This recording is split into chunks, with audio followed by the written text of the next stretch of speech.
অনেক দিন আগের কথা। এক গৃহস্থের বাড়িতে ছিল ইঁদুরদের বিশাল রাজত্ব।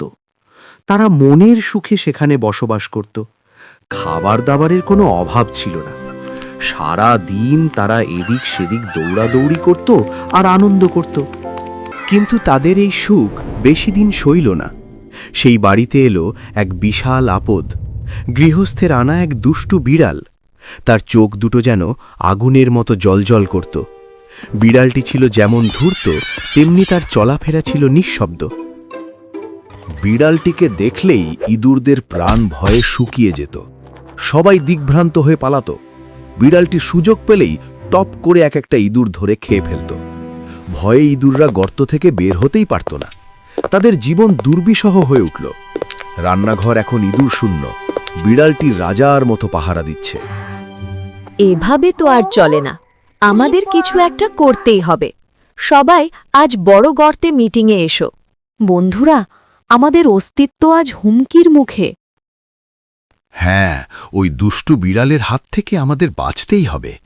কিন্তু সমস্যা হলো, বিড়ালটা কখন আসে আমরা বুঝতেই পারি না। তার পায়ে নরম থাবা থাকায় সে একদম নিঃশব্দে চলে আসে।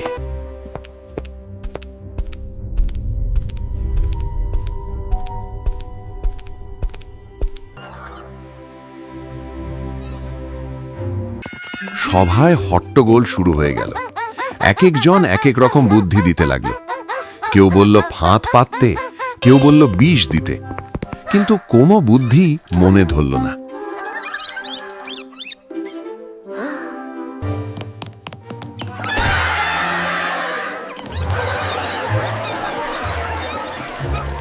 হঠাৎ এক তরুণ ইঁদুর দাঁড়িয়ে বলল, থামুন সবাই, আমার মাথায় একটা দারুণ বুদ্ধি এসেছে।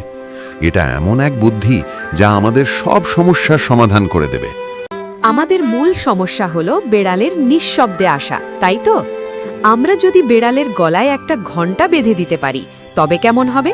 বেড়াল যখনই হাঁটবে, গলার ঘণ্টা বাজবে, টুং টাং টুং টাং।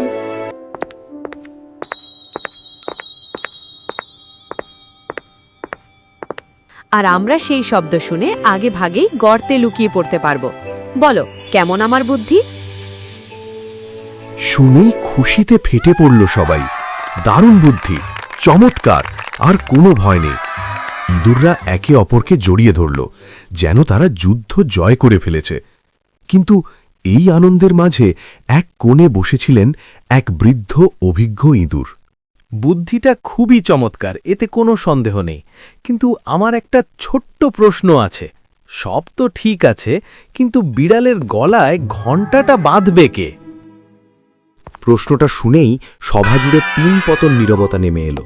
কেউ ছাদের দিকে তাকালো, কেউ মাটির দিকে, কেউ আর কথা বলে না। যে তরুণ ইঁদুরটি বুদ্ধি দিয়েছিল, সেও ভয়ে চুপসে গেল। বাঘের ঘরে ঘোগের বাসা বাঁধার সাহস কারো নেই। বেড়াল আগের মতোই ইঁদুর ধরে খেতে লাগলো। তাই বলি, বুদ্ধি দেওয়া সহজ, কিন্তু কঠিন কাজটা করে দেখানোই আসল। বন্ধুরা, কেমন লাগলো গল্পটা? নিশ্চয়ই ভালো। এরকম মজার মজার গল্প দেখতে এখনই সাবস্ক্রাইব করো। কেমন? ধন্যবাদ তোমাদেরকে।